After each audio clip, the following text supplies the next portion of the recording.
بسم اللہ الرحمن الرحیم۔ الکتاب ٹی وی آپ کا اپنا۔ السلام علیکم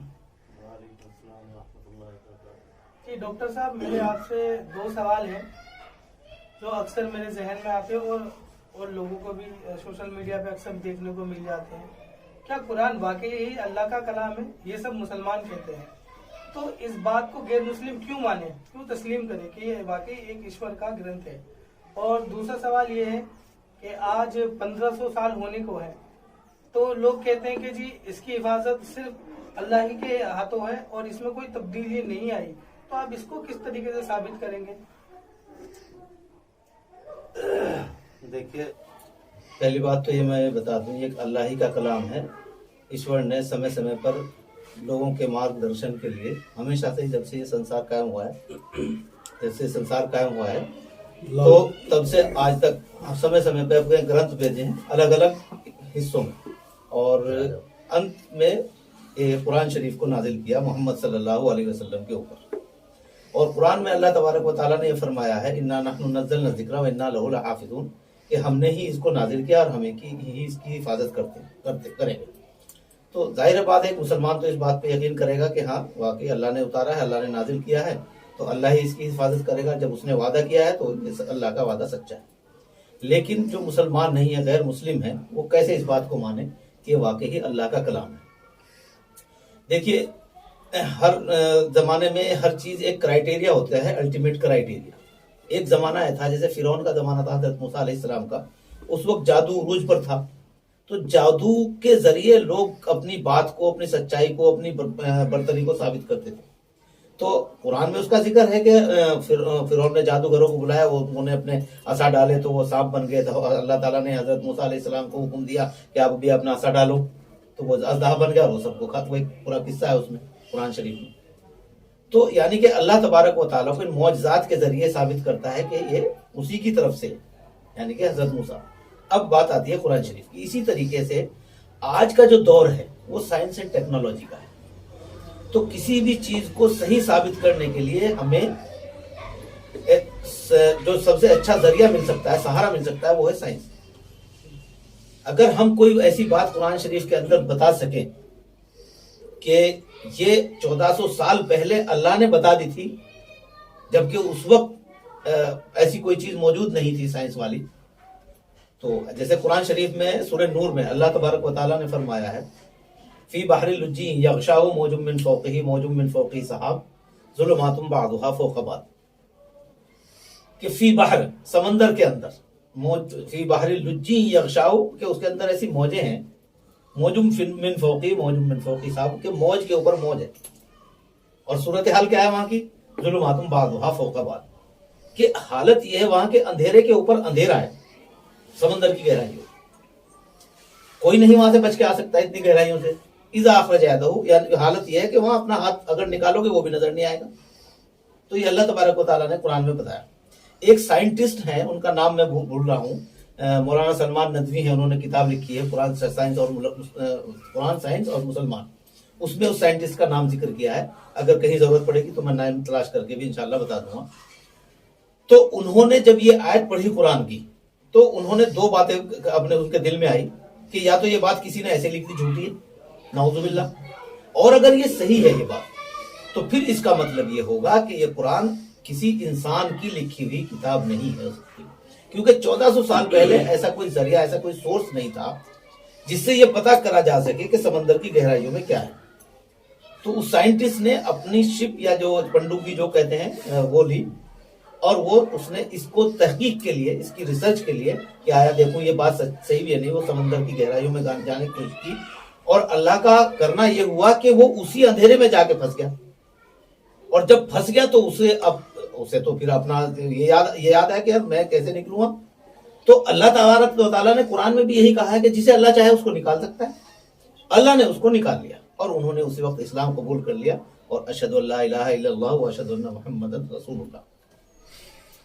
یہ بات مجھے اس بات کا علم تھا، لیکن ابھی کچھ سال پہلے رشیا جو آج کل اس کی جنگ بھی چل رہی ہے یوکرین کے ساتھ، تو اس کی ایک پرمانو پنڈوبی جس کا نام ہے کسکر پنڈوبی تھا، اس میں ایک دھماکہ ہو گیا تھا کچھ سال پہلے، اور وہ پوری بلاسٹ کے ذریعے وہ تباہ ہو گئی تھی، اور اس میں جتنے بھی ناوک تھے اس کے وہ بھی سب مر گئے، ختم ہو گئے. تقریباً 200 ناوک تھے اس پنڈبی میں. تو رشیا کے پاس وہ ٹیکنالوجی، وہ ٹیم نہیں تھی اس طرح کے لوگ جو سمندر کی اس گہرائی میں جا کے دیکھ سکے. تو انہوں نے ناروے کی ٹیم کو نیوتا دیا، بلاوا دیا، اور ان سے کہا کہ آپ ہمارے جو ناوک ہیں ان کی شووں کو نکالو. ناروے کی جو غوطہ خور ٹیم تھی وہ گئی سمندر کی گہرائیوں میں، لیکن وہ خالی ہاتھ واپس آ گئی، اور انہوں نے یہ جواب دیا کہ وہاں بہت اندھیرا ہے. قرآن نے کیا کہا تھا؟ ظلمات بعضھا فوق بعض. یعنی کہ 1400 سال پہلے اللہ نے جو بات کہی تھی اور اس سائنٹسٹ کے ذریعے وہ اس نے ثابت کری، تو اس نے اس بات کو یقین کر لیا کہ ہاں یہ کسی انسان کا کلام نہیں ہو سکتا، یہ کسی انسان کا کلام نہیں ہو سکتا. تو یہ ایک بات تو یہ ثابت ہو گئی. اسی طریقے سے قرآن میں پہلے اب سے کچھ سو سال پہلے، 100-200 سال پہلے لوگ کیا کہتے تھے؟ زمین چپٹی ہے. پھر کچھ تھوڑی سی ترقی کری کہ نہیں زمین گول ہے. پھر تو اس کے لیے قرآن شریف میں ایک لفظ آیا ہے وَالْأَرْضَ بَعْدَ ذَلِكَ دَحَاهَا. دہا دویا سے بنا ہے. دویا ایک شبد ہے عربی میں جس کا مطلب ہوتا ہے آسٹریچ یا شتر مرغ کا انڈا. آپ شتر مرغ کے انڈے کو دیکھیں گے وہ بالکل گول نہیں ہوتا، بلکہ اوپر سے تھوڑا دبا ہوا ہے نارنجی کی طرف سے. تو آج جب سائنس نے بتایا اور یہ اسپیس میں جا کے زمین کی پکچر اور تصویریں لی تو پتہ چلا وہ نارنجی کی طرح تھا. تو یہ 14 سال پہلے قرآن میں ایک بات موجود تھی. ایک زمانہ یہ تھا کہ لوگ کہتے تھے کہ سورج جو ہے زمین کے چکر لگاتا ہے. پھر کچھ لوگ، سائنس نے تھوڑی ترقی کی، پھر کہا کہ نہیں، سورج زمین کے چکر نہیں لگاتا بلکہ زمین سورج کے چکر لگاتی ہے. تو یہ تھوڑی تھوڑی ترقی ہوتی گئی، پتہ چلتا گیا. لیکن قرآن میں 1400 سال پہلے کیا فرمایا گیا؟ کل فی فلک یسبحون، کہ اسپیس میں، خلا میں جو کچھ بھی ہے وہ سب کچھ تیر رہا ہے. یسبح سباہ سے بنا ہے، اس کا مطلب ہوتا ہے تیرنا، چلنا، موونگ باڈی کو کہتے ہیں یسبحون، کہ وہ موشن میں. اور جب ہم آج بھی پکچر دیکھتے ہیں اسپیس میں جتنے بھی جو اسٹرائڈز ہیں اور کیا کیا سیٹلائٹ وغیرہ، تو وہ ایسے لگتے ہیں جیسے تیر رہے ہوں. تو ایگزیکٹلی اللہ نے قرآن میں 1400 سال پہلے یہ کہہ دیا کل فی فلک یسبحون، کہ اسپیس میں جو بھی کچھ ہے وہ سب تیر رہا ہے. اس کے علاوہ بھی سینکڑوں آیات ایسی ہیں جو سائنس کو ثابت کرتی ہیں. ایسے ہی مثال کے طور پہ ایمبریولوجی کو مان لو، مطلب بچہ پیٹ میں کیسے وکاس کرتا ہے، کیسے ایک انسان وجود میں آتا ہے. تو اس کے بارے میں کچھ عرب اسٹوڈنٹ جو میڈیکل اسٹوڈنٹ تھے، انہوں نے، ایک پروفیسر ہیں پروفیسر کیتھ مور، وہ ایمبریولوجی میں جو ہے اس کے ایک اتھارٹی مانے جاتے ہیں. مطلب پورے ورلڈ میں کوئی بھی ایسا اتھارٹی نہیں ان کے لیول کا. ڈاکٹر کیتھ مور، انہوں نے وہ ساری آیات، جس میں ایک وہ ہے ثم خلقنا، 18ویں سپارے میں جو ہے ثم خلقنا النطفة علقة فخلقنا العلقة مضغة فخلقنا المضغة عظاما فكسونا العظام لحما ثم انشأناه خلقا آخر فتبارك الله احسن الخالقين. یہ آیت کے کیسے کیسے بچہ وکاس پاتا ہے، یہ تمام آیت اور اس کے علاوہ بھی ساری آیتیں ان کے سامنے رکھی. جب انہوں نے اس آیات کو دیکھا، اس کا مطلب سمجھا، تو وہ ہکا بکا رہ گئے. ڈاکٹر کیتھ مور، انہوں نے کہا کہ اس سے بہترین ڈسکرپشن ہو ہی نہیں سکتا. بتائیے 1400 سال پہلے کورس کس نے ماں کے پیٹ کے اندر جا کے دیکھا تھا؟ Ultrasound, C T scan, M R I, کچھ نہیں تھا. تو اس کا مطلب کس نے لکھا؟ اس نے، جس نے اس بچے کو ماں کے پیٹ میں پیدا کیا، ڈالا، مطلب اس کے اندر زندگی رکھی. اس کا مطلب ہے اس نے. اسی طرح سے آپ قرآن شریف میں بہت سی آیات دیکھیں گے کہ جو اوسنیولوجی کے بارے میں ایک جگہ کہا ہے بینہما برزخ لا یبغیان، کہ اس میں ایک کھارے پانی کا اور ایک میٹھے پانی کا پردہ ہے اس کے اندر، سمندر کے اندر، اور برزخ لا یبغیان، اور وہ ملتے ہیں آپس میں، ملتے نہیں ہیں. یعنی کہ اس وقت 1400 سال پہلے. اب اگر کوئی یہ کہے کہ جی دیکھ، نبی کریم صلی اللہ علیہ وسلم نے تو اس جگہ کا سفر ہی نہیں کیا جہاں پہ یہ معجزہ نظر آج بھی ہم دیکھتے ہیں. یہ ہے ایسا کہ ایک طرف میٹھا پانی ہے اور ایک طرف کھارا پانی ہے. تو بہرحال ان سب جب باتوں سے یہ ثابت ہوتا ہے کہ یہ قرآن جو ہے کسی ایسی شکتی، ایسی طاقت، ایسی پاور کی طرف سے ہے جس نے یہ ساری سنسار، یہ دنیا بنائی ہے. اس سے یہ ثابت ہوتا ہے. اور اس کے علاوہ بھی سینکڑوں ہزاروں آیتیں بہت سارے لوگ ہیں جنہوں نے اس موضوع پہ بات کی ہے. بڑے بڑے پروفیسر ہیں, ودوان ہیں. مثال کے طور پہ بہت سارے لوگ ہیں جنہوں نے اس موضوع پہ بات کی ہے. ڈاکٹر ذاکر نے کی ہے, ڈاکٹر شعیب سید نے کی ہیں, اور بہت ڈاکٹر اسرار احمد صاحب نے کی بھی تقریریں ہیں. اس میں بہت سارے لوگوں نے کتابیں لکھی ہیں اس موضوع پر. اور بلکہ قرآن تو چیلنج کرتا ہے. قرآن نے تو چیلنج کیا ہے. قرآن نے چیلنج کیا ہے کہ آپ اس جیسا کلام لا کے دکھا دو. 1400 سال سے آج تک اتنے بڑے بڑے پروفیسر ہوئے ہیں, ودوان ہوئے ہیں, کیا کہتے ہیں, بہت بڑے ادیب ہوئے ہیں. کوئی آج تک قرآن کو یہ چیلنج نہیں کر سکتا لو جی یہ قرآن اچھا نہیں ہے, میں نے اس سے اچھا قرآن لے آیا. بلکہ یہی نہیں, قرآن نے تو یہ کہا کہ اس جیسا قرآن نہیں لا سکتے, 10 آیتیں ہی لے آؤں. قرآن نے کہا ہے 10 آیت ہی بھی نہیں, بلکہ ایک جگہ پھر آ کے اس کو زیرو کر دیا. اس چیلنج کو کہا کہ چلو اس جیسا نہیں تو سم واٹ سیملر, بالکل اس سے ملتا جلتا ہی لے آؤ. آج تک اس چیلنج کو کسی نے ایکسپٹ نہیں کیا, الحمدللہ. تو اس باتوں سے یہ ثابت ہوتا ہے کہ یہ اللہ ہی کا کلام ہے. اب دوسری بات آپ کا سوال تھا کہ یہ کیسے ثابت کیا جائے کہ قرآن شریف جو حضور پاک صلی اللہ علیہ وسلم کے اوپر نازل ہوا تھا یہ ہو بہو بعینی آج وہی شے موجود ہے. 14 سال میں بہت ساری چیزیں بدل جاتی ہیں, بالکل بدل جاتی ہے, لیکن قرآن کا یہ معجزہ ہے. یہ معجزہ ہے. معجزہ کہتے ہیں عاجز کرنے والی چیز, جو آدمی کو بالکل عاجز کر دے ماننے کے لیے. تو اللہ تبارک و تعالیٰ کی طرف سے قرآن کے لیے ایک معجزہ ہے کہ اس میں ایک حرف بھی تبدیل نہیں ہو سکتا. پہلا بات تو ایک قرآن میں کہا ہے اللہ نے انا نحن نزلنا الذکر وانا لہ لحافظون, کہ ہم نے ہی اس کو اتارا اور ہم ہی اس کی حفاظت کریں گے. ایک مسلمان کے لیے تو بس یہی کافی ہے. لیکن جو مسلمان نہیں ہے وہ کیسے مانے؟ نبی کریم صلی اللہ علیہ وسلم پر جب یہ قرآن نازل ہوتا تھا تو آپ صلی اللہ علیہ وسلم اپنے صحابہ یعنی کہ ان کے جو کمپینین تھے ان میں سے جو پڑھے لکھے لوگ تھے ان کو بلاتے اور ان کے سامنے بولتے اور لکھواتے, اور لکھنے کے بعد ان سے کہتے کہ اب مجھے پڑھ کے سناؤ. وہ پڑھ کے سناتے صحابہ. تو اس کے بعد جب کریکٹ ہو جاتا تو پھر فرماتے کہ اس کو جا کے سیف جگہ پر رکھ دو, محفوظ کر دو. اس طریقے سے قرآن کلام پاک تقریباً 23 سالوں میں, کم و بیش 23 سالوں میں نازل ہوتا گیا.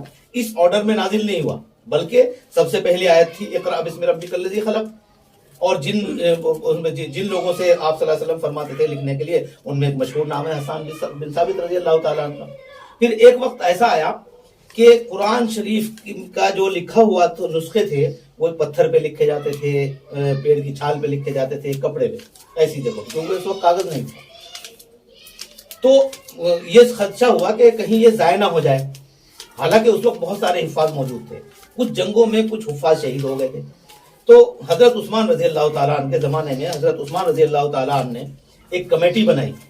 ان کے صدر بنائے حسان بن ثابت رضی اللہ تعالیٰ عنہ, اور ان کی صدارت میں اس کمیٹی نے قرآن شریف کو یکجا کیا, ایک جگہ جمع کیا, اکٹھا کیا, جہاں جس واسطے, چاہے وہ پتھر پہ لکھا ہوا تھا, چاہے چھال پہ یا کپڑے پہ, اور جمع کرنے کے بعد پھر اس کو ایک نسخہ بنایا یعنی کہ ایک قرآن, اور اس کا نام رکھا ہے مصحف.